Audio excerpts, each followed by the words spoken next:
Hello, welcome to the Week in Review. I am Mamadou Mboj, sitting in for Audit Darame. For our regular followers, of course, you know what we do, but for the first timer, this is what we do.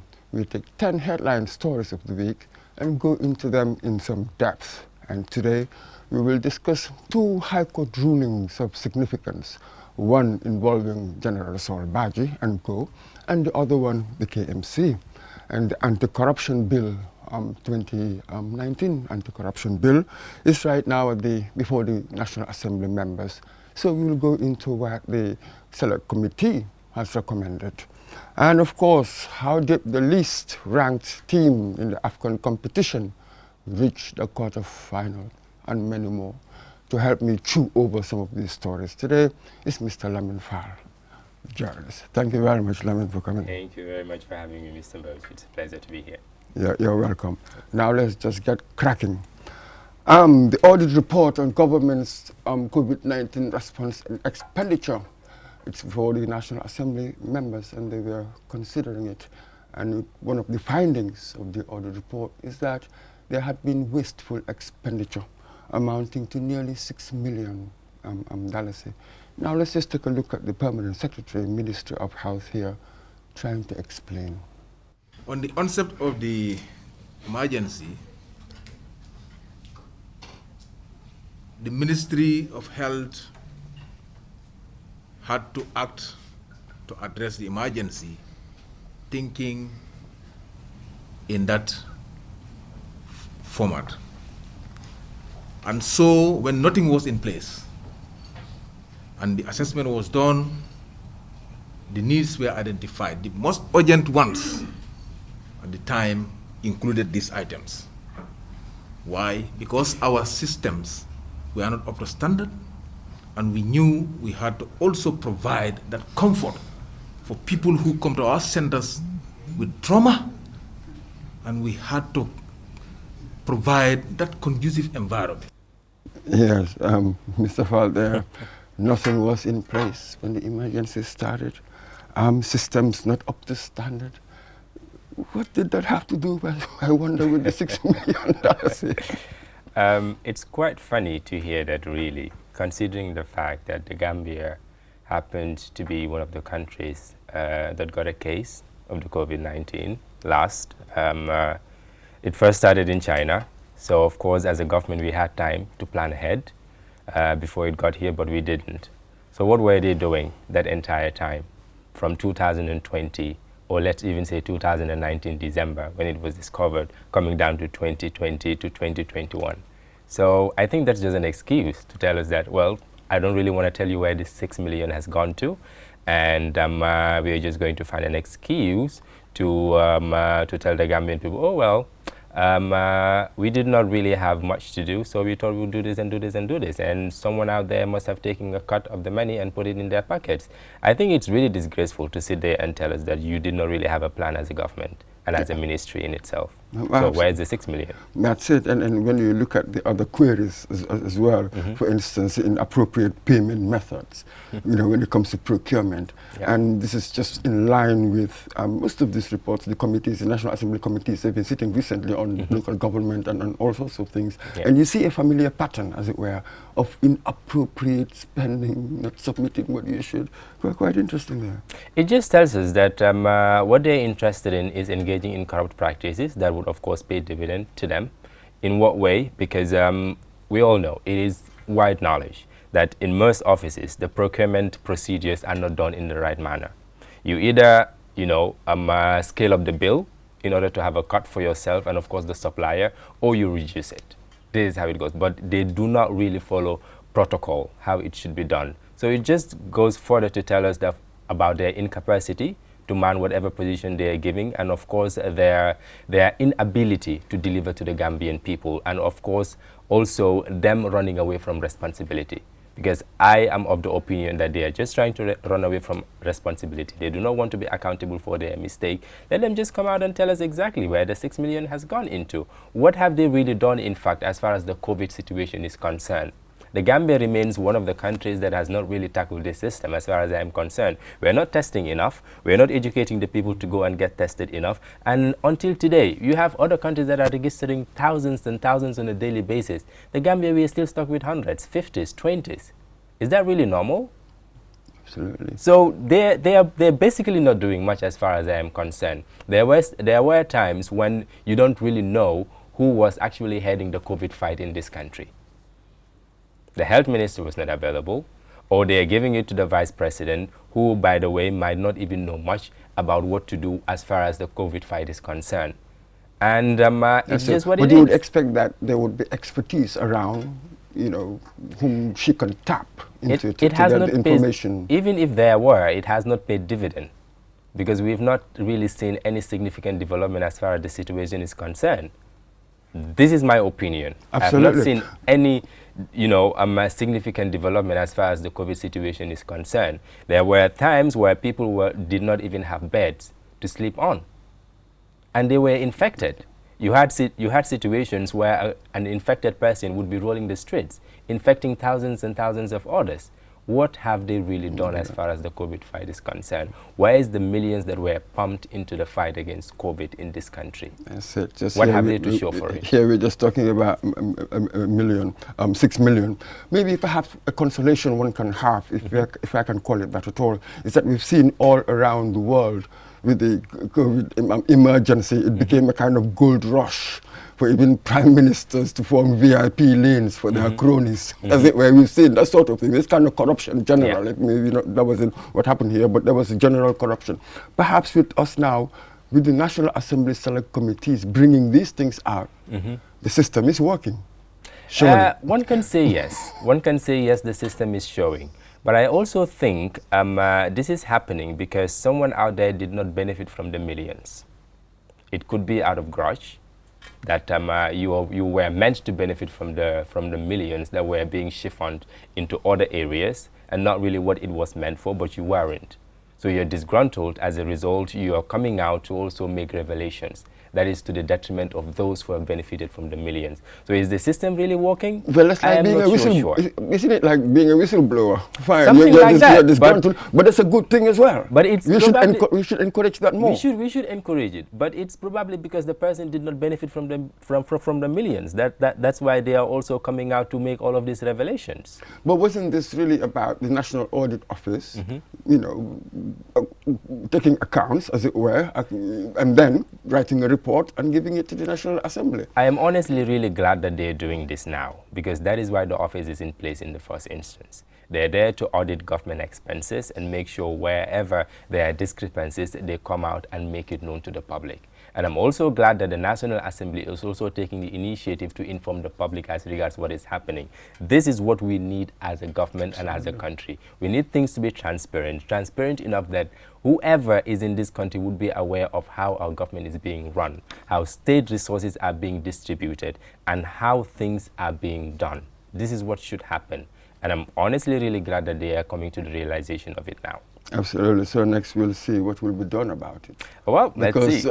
Yes, we've seen across the board really some really terrible reports, adverse, you know, reports on institutions and, and the like. So it will be interesting what we do about that, really, to set the tone of what really is required. Well, it's not the first we are hearing of issues like this happening, and in the past not much have been done as far as I am concerned.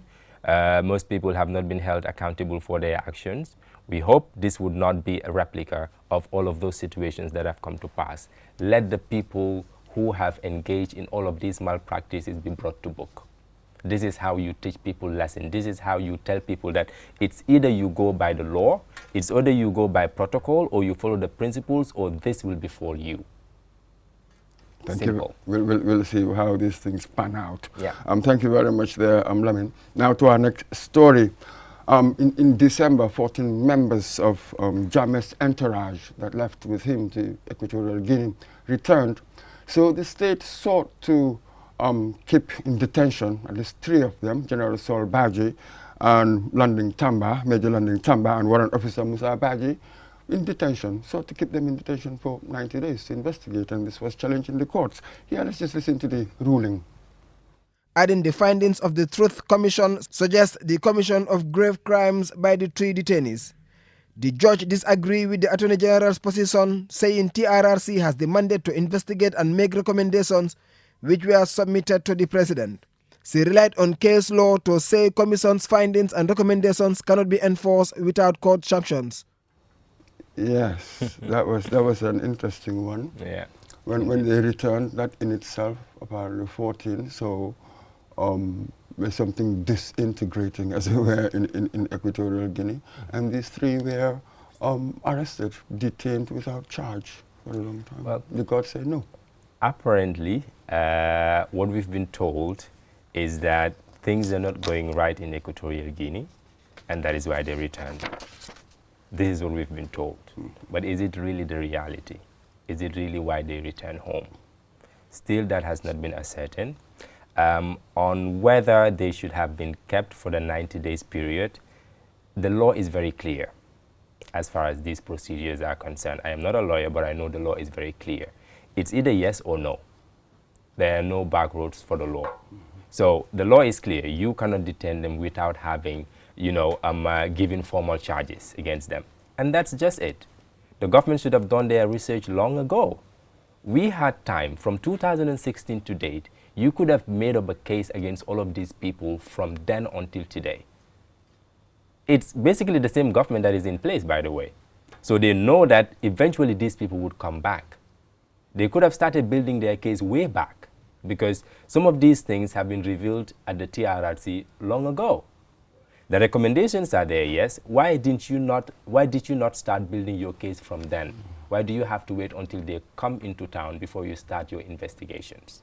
Yes, I think that is lapses on the side of the security of this country, because that they could have done prior to their coming. That way they would have had substantial evidence to have these people locked up the moment they step foot into this country. That's it. And it was interesting that the application supported by the affidavit signed by Inspector Jolly M.I. Senghor of the Gambia Police Force, saying that these people, in fact, they left. They went to Equatorial Guinea without the permission of the army, and then they were considered deserters.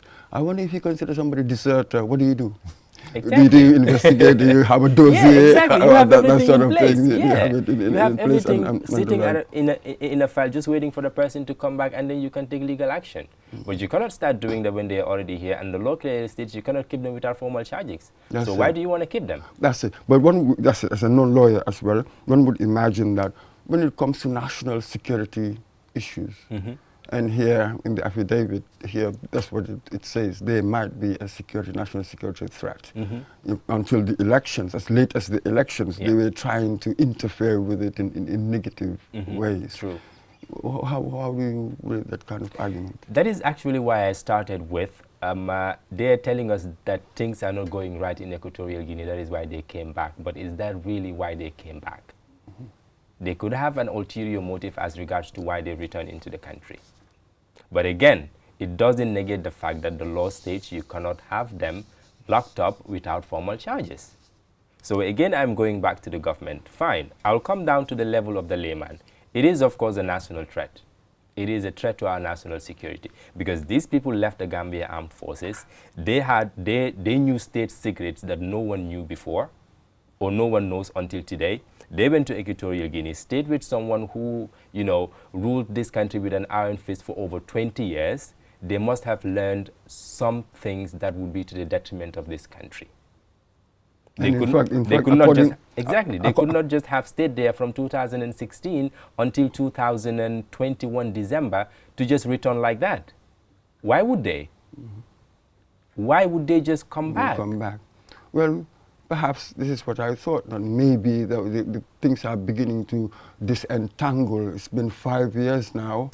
Where is the money coming from? At some point, sooner or later, everybody, you have to go fend for yourself. That could be. And then people are reflecting. That could be, but if... There are only a number of reasons why they return, really. True. But the important thing is now they're here. The state wanted to keep them for some 90 days or so. The court says no. So now what the state should do is, we have intelligent agents here. We have the NIA, which is now the SIS. They can keep a close eye.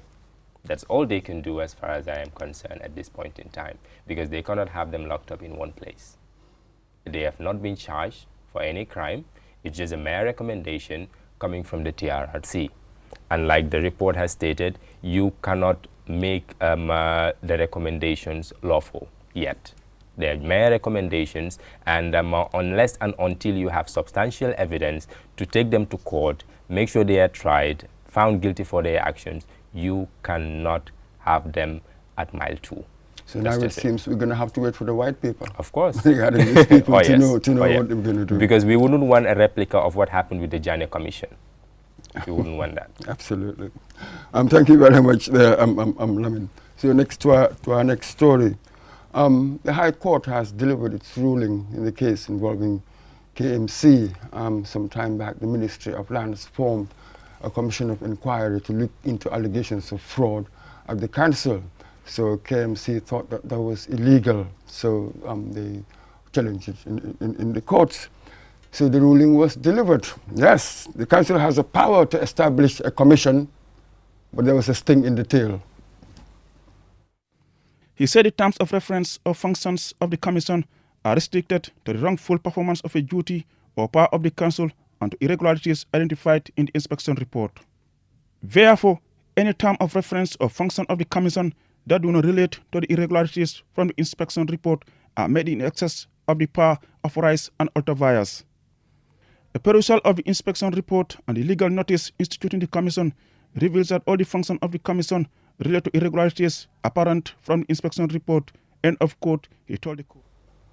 Yes, yes, you have a power to form a commission of inquiry, but you cannot confer on it the powers of a high court and other things. So they've been restricted. Quite interesting there. It's really interesting.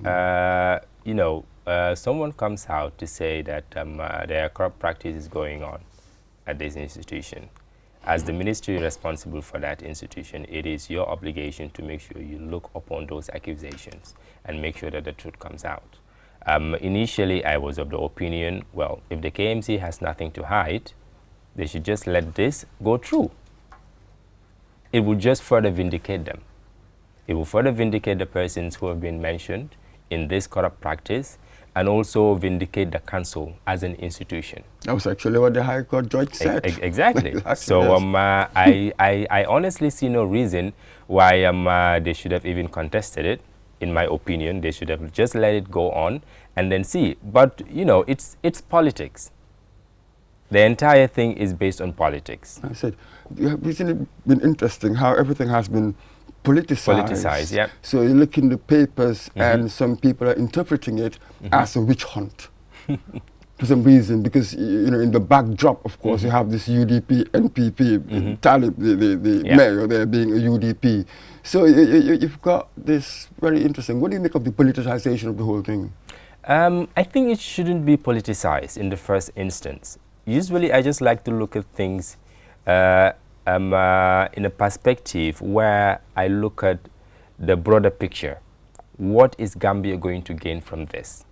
What is the country and the people and the system itself going to gain from this? That is what I want to look at. So if you want to look at it in the political perspective, you're going to get it wrong. Because it's obviously, you know, some political rivalry going on between two political parties who are the powerhouses when it comes to politics in this country. But let's shift our attention from politics and look at a system that is broken. A system that is encouraging corruption, a system that is encouraging nepotism, a system that is encouraging everything that does not go in line with good governance. And let us try to solve that as an issue at hand. That is what I want to look at. Absolutely. And not the political aspect of it. That's it. So, but you realize that some aspects of that can be resolved legally. That's what happens right here. But there will always be the political elements, wouldn't there? You cannot just disentangle. Yeah, there has to be a political will, definitely. All the time. But when you look at this case, quite interesting. The mayor came out with a report that there were all these wrongdoings in that place. And then the Ministry of Lands sent a team. They also investigated, came out with a report, but it wasn't given to KMC to look at the report. That's quite odd. Why not? Yeah, indeed. So, and stuff Indeed. like that. Was it a good thing to form the Commission of Inquiry? Do you think that was a good idea? I think yes, because where a corrupt practice happened, and no one is willing to take responsibility, and it's so grave that But the mayor took responsibility. They investigated. They saw that this was wrong. Was it $12 million, say, and then made the right submissions. Okay, so the KMC is here, the ministry is here, and the law of the land is here. These are the three levels. The decision from here was not appealing to the one from here. And that's why this one also came into the entire picture. So even though the KMC as an institution has done what it was supposed to do, the ministry was not satisfied with the entire investigation that was done. Maybe because they felt probably the people involved were exactly the ones that carried out the investigation. And sure, they would be, you know, maybe biased in a certain way, and that's why they wanted to do it themselves. However, when the ministry itself carried out their investigation, they should have shared the report with the KMC. This could have been solved at a round table where everyone would sit, discuss the matter, make sure they identify where things have gone wrong and try to fix it. But since that was not possible because of this rivalry that was going on, I think it was important to set up an independent commission to look into the matter, because both sides were not willing to look at each other. They were not willing to compromise at all. So why not set up an independent commission, look at the matter, make sure all the evidences are out, point out who is at fault here, who is not at fault, and then the matter will be resolved. Yes, that's how I saw it. Absolutely, that's all very true. But again, aren't you fearful, I certainly am, that from now on any complexity, any difficulty in any institution, Commission of Inquiry, is it efficient? Is it that people are afraid to make certain tough decisions, which one must do if you are in such a climate? Earlier on you were talking about the corruption-friendly ecosystem that we have here. That's, if you really want to fight that, you're going to have to make some tough decisions. Constantly creating commissions of inquiry, which I'm beginning to see, I am not sure. I agree. We should not set that precedence. We should not set that precedence. And this is why it is very important. I saw it in the topics you are going to discuss. The Anti-Corruption Commission is important. You have that commission and it will solve all of these problems. Definitely. That's what we say. But we know for certain that we've got so many laws in the books, but the practice entirely different. We must have to address that disconnect. So thank you very much, Mr. Fall. Now to our next story. GAIFA has launched what it calls the Gambia Trade Roadshow. It is a capacity building exercise to improve our preparedness to fully participate in the African free continental trade. We are a signatory, and the agreement came into force on the 1st of January 2021. Here we have the Regional Operational Officer of the Africa Export-Import Bank telling us what the country requires for our economic transformation. For the Gambian economic transformation agenda to be achieved, there need to be a strong, viable, and sustainable financial sector. This underscores why this roadshow is important to financial institutions in the Gambia. Afrexim Bank's mandate enables the bank to complement what financial institutions do in financing key sectors in the country to foster economic growth. Trade Roadshow, Mr. Fall. So of course the African Continental Free Trade Agreement has come into force. So there are a whole series of activities, really, they said, to improve our preparedness for it. What do you think? Is it an area that you've been thinking about? Because it's been touted as this flagship initiative, as it were, that could transform, so much. If it is not exactly the silver bullet, it's very close to it. Honestly, in my honest opinion, I think the whole issue surrounding the trade agreement, between African countries has been exaggerated for a very long time. We've been hearing about it, and honestly, we still have people that are facing difficulties conducting business transactions from one African country to another. So has this agreement really solved the problem that has existed that warranted its establishment in the first instance?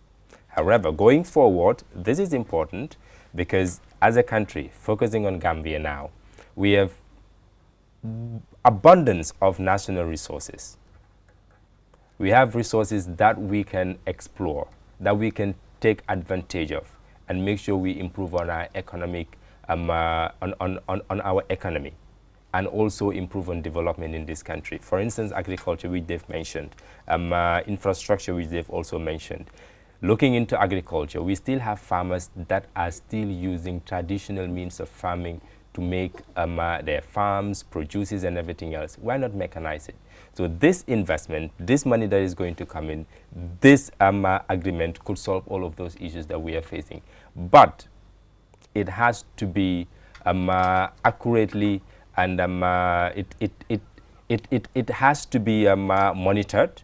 It has to be evaluated frequently, and loopholes identified and fixed where necessary. And you know that it's going to take a very, very, very, very long time. It is. Yes, it is going to take a very long time. Absolutely, certainly. Because the structural impediments in most of these They're African adverse. countries, absolutely, you have a lot of them, not even the most formidable pragmatic will sometimes cannot push it and stuff. And we were even actually looking into the free trade agreement a year after, in January 2022, and you realize that actually because of the COVID-19, it had started very slow. Obviously, it wasn't the best of circumstances that it was introduced, but one is hope. A lot of people hope that generally more people will respond and trading would begin under it. No, African governments just have to commit to the initiative.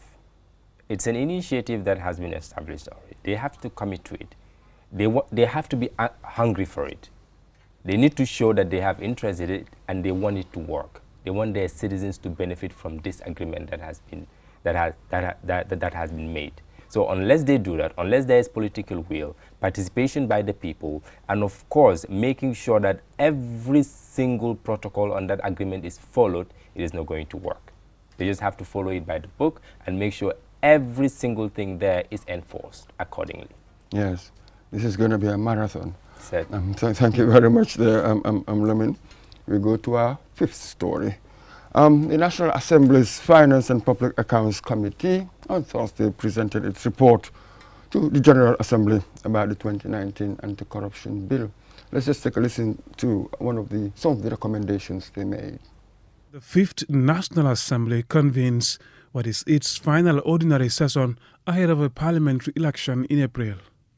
Part of the first business for the Assembly is to attend to the much-anticipated 2019 bill which seeks to tackle corruption in the Gambia. After its first and second reading, the bill was referred to the Finance and Public Accounts Committee, FPAC, for detailed scrutiny. The FPAC reports back to the plenary with recommendations for stiffer fines and punishments. Yes, stiffer fines and punishments. Yeah, I agree. I consent to that. Oh, really? Yeah. It's punitive. I mean, why not have such structures in a way that you make it extremely difficult for anybody to take anything? That would be the ultimate goal. That would be the ultimate goal. But for a start, I think making it stiffer and, of course, more punitive would solve the issue in the short term. And in the long run, we work on our systems, making sure that our systems are in such a way that you are not able to penetrate it. That's the only thing. What would the anti-corruption bill, what difference would it make? We all know all these laws in gathering dust in the National Assembly. We don't follow them. What difference would it make? Its coming into force itself is a win. We have to give them that. Setting it up itself is a win, because this is something that we've been yearning for a very long time. So having government, recognize that this is important to be established is a step forward. That is the base where we are starting from. Now it would be dependent on the people that would comprise of this commission and what they are going to do henceforth once this comes into effect. That is where the eye would be at the end of the day. But of course it is going to make changes, because whoever is out there engaging in a corrupt practice would now know that there is a commission set up, there is this body that is set up that is going to be looking into every transaction that I'll be doing, of course in collaboration with other institutions that would help this cause. So whatever you've been doing, if you were at 100, you would reduce it to 50 and eventually to 25, and then finally nothing, because whatever action you take, there could be consequences for it. So of course it's a win. But I'm going to have to tell you this. I've seen anti-corruption legislation in other countries in Africa and the like. It seemed not to have made much difference on the level of corruption. So by analogy, I am not really sure. That was why I actually went around looking what's been the effect of these things, because we have similar structures in many ways. Yeah. But it seemed not to have made a slightest dent on the levels of corruption. How can we be different?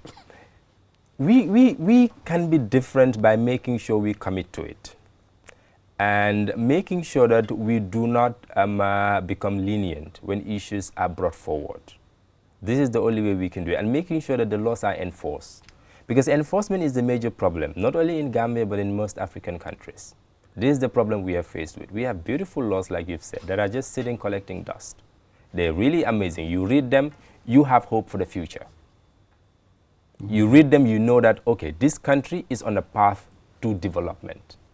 But then when it comes to the enforcement aspect of it, they don't do it. A clear example would be the COVID-19 regulations.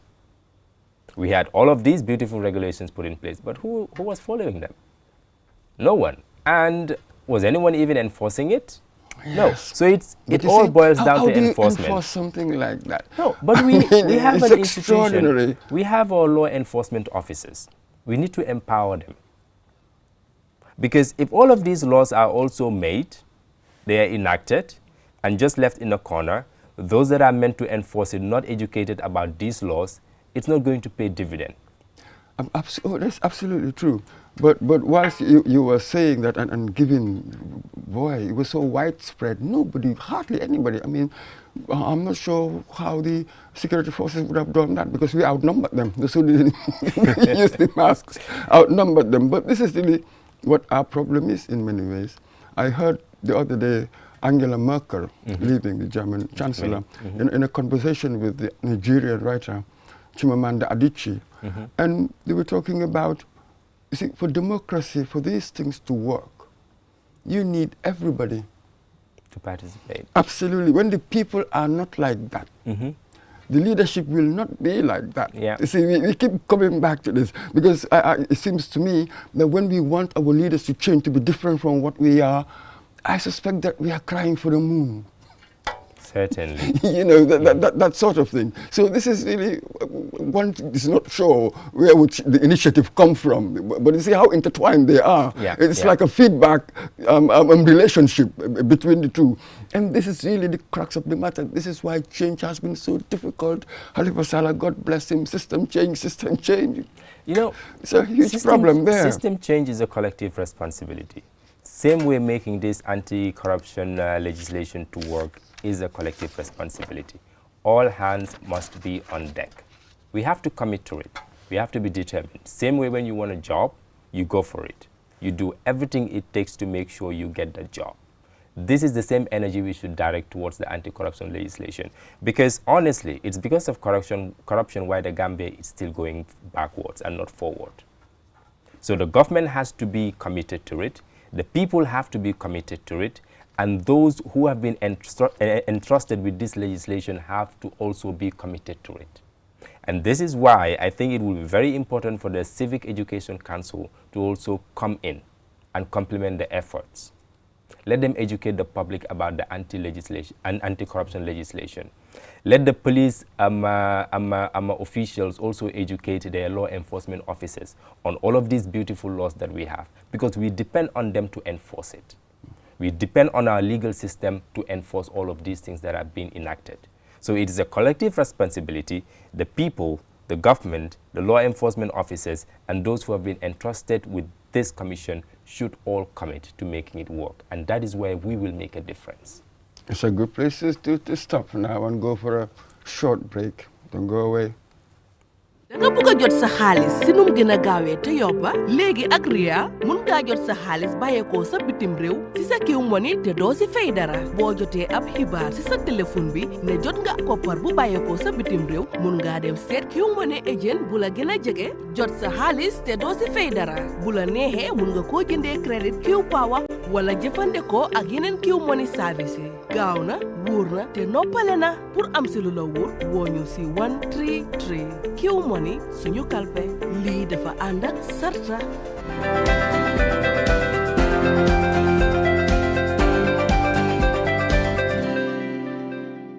Hello, welcome back to the Week in Review.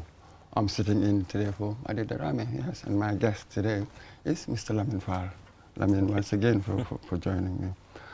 A civil society organization called the Elections Watch Committee, they organized a forum to discuss matters relating to the presidential election, and also made some recommendations on the upcoming parliamentary elections.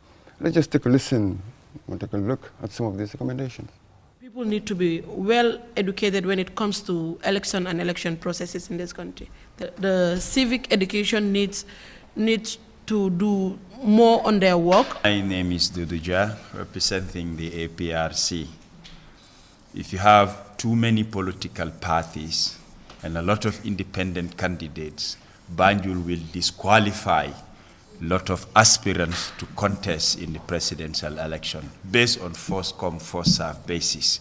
So I would urge the IEC to look into that mechanism. Ms. Mary K. Baji, the press director for the Gambia Democratic Congress, GDC.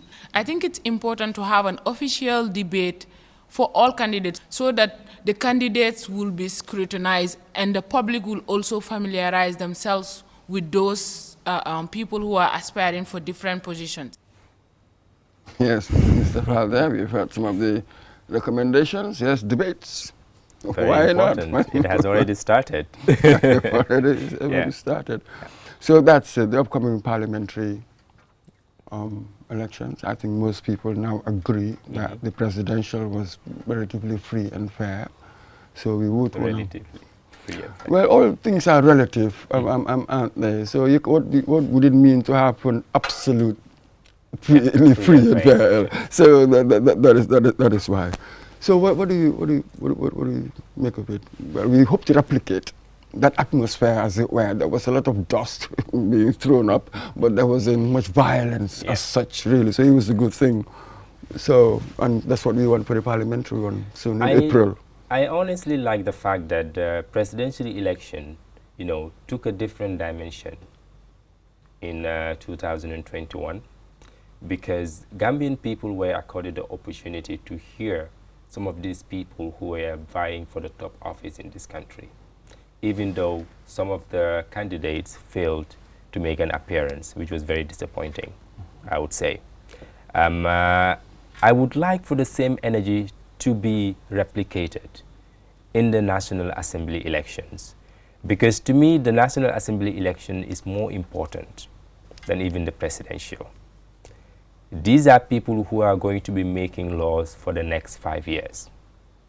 These are people who are going to be making decisions on behalf of the 2 million Gambians. These are people who are going to be making laws that is going to affect the way we live, the way we work, and the way we earn for the next 5 years. So these should be people who are well scrutinized, looked into, identify that they are capable to hold these positions before we give them our votes. And that's why I will agree with one of the speakers that more sensitization has to be done by the National Council for Civic Education. We've been talking about this for years.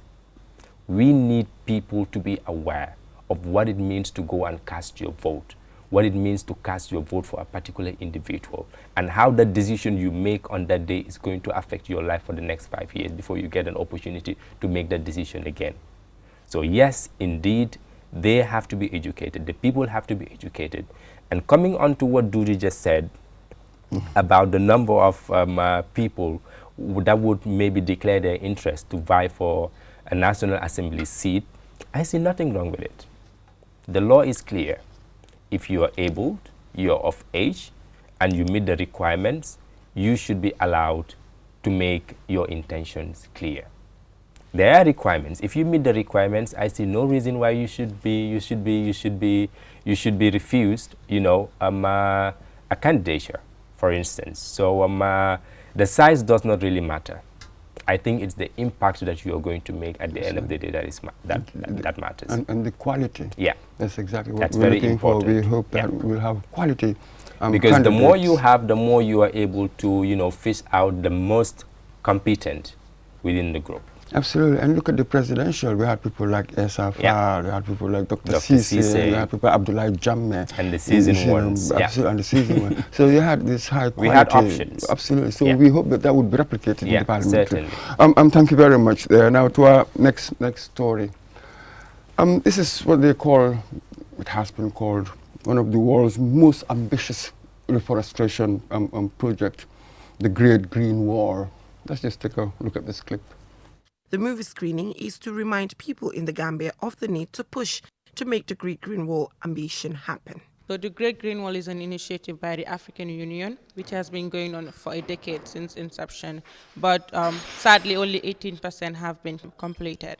This is due mostly to the fact of the voices of the people on the ground actually who are doing the work, their voices not being heard, and most of the funds being geared towards bureaucratic, diplomatic missions and things that actually don't make sure the effect of climate change as the Sahel is suffering are being seriously solved. So we have seen this as a movement that really needs the voices of the frontliners meaning the communities, meaning the activists on the ground, the people who are actually doing the planting. We're saying the trees are going to save the planet, so let's hear the models. Yes, extraordinary ambition there, a 7,000-kilometer cross-continental barrier stretching from Senegal to Djibouti. Absolutely, hoping that by 2030 they will have restored 100 million hectares of currently degraded land, create jobs and all the rest of it. So far, we've accomplished 18%, it says. 18%. But we realize this country, we've been planting trees. There are quite a good number of civil society organizations dedicated. Comprising of young people. Young people, absolutely. We're very, very conscious of this. But this is the key. We must take it seriously. It's really gut-wrenching stuff to think that the continent that least contributed to climate change is stand to suffer the most. Extraordinary situation we found ourselves in. We are actually already suffering from the effects of climate change. Absolutely, yes. It's just an eye-opener that whatever we are doing is not paying dividend, and whatever effort we have waiting in the pipeline to be done, we have to fast-track it and make sure we do it as soon as possible. Because 2030 is already here, and that is where they are headed. It's already 2022, so we have only 8 years more to go. And 18%, only 18%. And only 18% has so been going achieved. By this rate, we will not. Exactly, so we need more hands on deck, more commitment, more funding into the process, and make sure we go for it. Thank you very much there, Mr. Farr. Now to our next story. Military takeovers in Africa. Is it becoming an endemic? Well, the Secretary General of the UN certainly thinks so. US researchers Jonathan Powell and Clayton Tyne identified over 200 coup attempts in Africa since the late 1950s. About half of these were successful. This means Africa is the continent with the highest record of coups. The leading causes for military takeovers have been a subject for academic research and analysis by political analysts who have analyzed the trend to find out why. Although there is no one-size-fits-all answer, conditions common to coups include poor economic performance, insecurity, poverty and corruption in the corridors of power, leaving no prospects for citizens. Yes, well, it seems that we've been dealing with an epidemic for a very long time, even before COVID. Yes, schools, and it seems they're back. Mali, Guinea, Chad, Burkina Faso, the failed one in Bissau. Oh, what is going on? Should we be scared? We should be scared, most definitely. We should be scared. And I agree with some of the reasons that have been mentioned in the report. But let's curtail it down. Instead of going to 200 years back, in the last 10 years, how many coups d'etats have happened? Absolutely. Within the sub-region itself? Quite a lot. Yeah. And we can again reduce the size between the Anglophone countries and the Francophone countries. The Francophone, in my opinion, had the most coups d'etats of recent. And these I would personally attribute to a few reasons. One of them, probably they are tired of the French influence on how their governments are run, on their policies, and the fact that they are still seen as colonies of the French. Because France controls most aspects of how most of these Francophone countries are run. This could be one reason why coups d'etats are happening, because the people are not happy with it. We've seen what Mali has done of recent. They gave the French ambassador few hours to leave the country. That is a clear testament that they are not happy with how, France is influencing their activities. Absolutely. Another thing. Okay, that's very interesting. Yeah. Another thing would be distribution of state resources is not done accordingly. 5% of the population who happen to be in government are the only ones benefiting. 95% still remain poor, abject poverty, living under $1 a day, not even access to clean drinking water, education, health, and the most basic amenities that they need. So, of course, people will retaliate. I said, and this in many ways, when the army takes over, it's not necessarily people retaliating, but people going out protesting and the like, and perhaps that will fuel the army Certainly. up, so they think that they can go in there. That's it. For me, yes, I've heard the French influence, but I thought, if these people had been running their economies well, I don't think the French influence will matter much. No, but that's the problem. But this is the thing. And the creation of the oligarchies, maybe that is a bigger problem. You have the few, the top 5%, as you said. So this is it. So maybe these external forces, we're taking advantage of the weaker is very weak within. Yeah. That's exactly what is happening here. Because we are weak within, then we are easy to penetrate when it becomes porous. I think perhaps that is really what the issue is, instead of blaming the French, if you know what I mean. But really, we are depending on them for so many things. We're depending on them for so many things. So I'll agree to some extent that it is time that we stand on our own and not depend on them for more. Because the more you depend on someone, the more influence they have over you and the decisions that you make in your own home. And this is exactly what is happening. And when it comes to the side of the armies who are spearheading all of these coups d'etats that are happening, governments need to be able to make their armies happy. How? Let them show them that they do indeed appreciate what they are doing. Let them give them that appreciation. Let them show them that you are the fabric that is holding this country together. Because as far as the security of this country is concerned, it's you. For me, I will dismantle all armies. I can't remember the time when Africa went to war with anybody. We just kill each other, one another. That's all we use these armies for. Thank you very much there, Mr. Fall. We go to our next story. The Janjambure Cultural Festival was opened on Saturday by the Vice President. Let's just take a look at this clip. Founded in 1832, the island of Janjambure, also known as Makati Island, is home to some of the most popular historical sites in the country. Its population is made up of descendants of freed slaves who first settled on the island and several other tribes. Known for its many historical heritage sites, the town annually organizes a cultural festival to celebrate its rich cultural history. At the opening of the 2022 edition on Saturday, the Vice President, Dr. Aissatou Toure, commended the organizing committee and the Ministry of Tourism for ensuring the successful hosting of the program. Meanwhile, she reiterates government's unwavering commitment to building a culture-centered tourism sector that will be the envy of many in the sub-region. Lamin, what do you make of the culture-centered tourism sector idea? You know, the Gambia is known for its rich culture, which I appreciate personally, and I think a lot of other people. The cultural diversity in this country is just beautiful. And centering our tourism on that would be a good thing, of course, because it is going to be it is going to be beneficial to the people who are working within the cultural industry, the art industry, and of course the country and its tourism. However, there's something very important when it comes to tourism for me.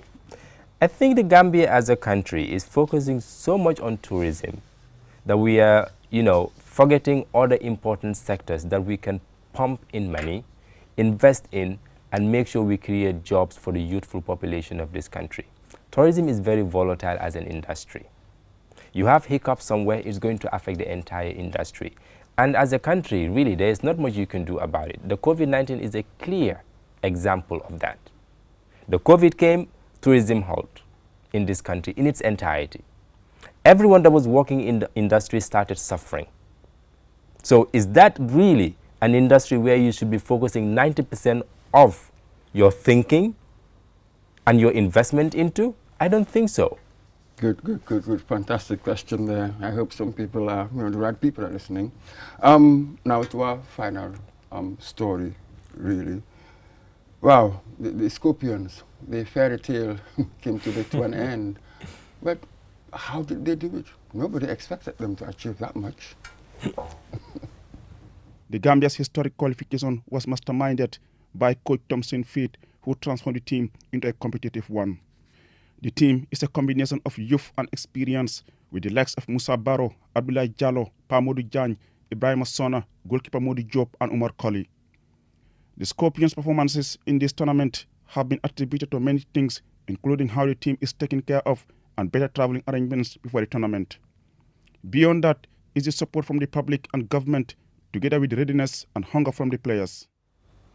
Yes, it seems as though there was more organization this time. Mm-hmm. There was togetherness. They didn't have to sort of argue, bicker over money. that sort of thing that tends to happen. It was an extraordinary performance. I mean, the whole world talking about it. Really. Honestly, job well done to the Scorpions, and job well done to the GFF, job well done to the Gambian people and the government of the Gambia, because we supported them from day one, and we've been there supporting. And even on the day that we lost the game against Cameroon, Gambians were out supporting. That shows how proud we are of what they've been able to achieve as an underdog, as an underdog in the competition. Every other team underestimated the Gambia, and we showed them that you cannot really underestimate us.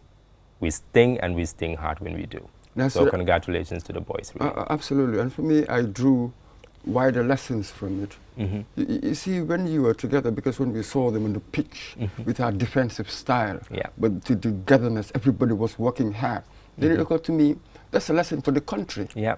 You know, when you come together and you work hard, even with your underdog status, you can achieve. Oh yes, oh yes. It's extraordinary. And something spectacular happened during this, during Gambia's performance in the AFCON.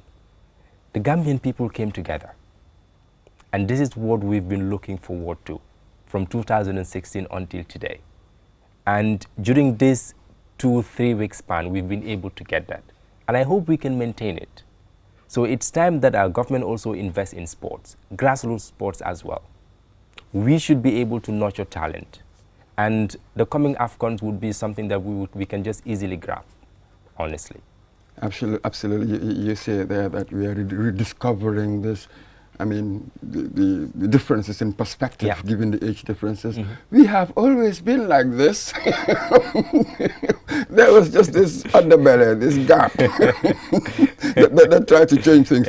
But you are right. That's it. We've come to the end of it. I mean, talking about sports there, I'm reminded of Father Goff. I was telling somebody the other day, I said, there's a concept that we've lost in education, sports being a supplementary to a general education. That was an interesting concept. People who went to SINS and Gambia High during Father Gov's time will know. Maybe that is the sort of idea that we need to revive. Thank you very much, Lamin Fall. It was very interesting. It was fantastic talking to you. And thank you very much, our viewers. Until the next time, well, hopefully, Adi Darame will have been back. Goodbye.